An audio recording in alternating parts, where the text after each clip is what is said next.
The river moves slowly, as if it has all the time in the world. It curves through the land, following a path it has known for years. The trees stand in silence, watching the water carry light. The sun hangs low, touching everything with gold.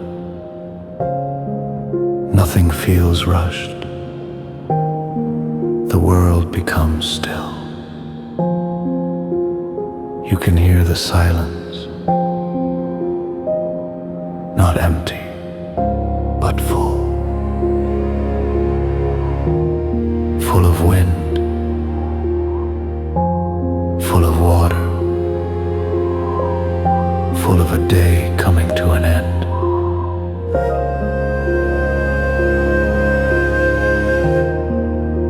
And as the light fades, the river keeps going.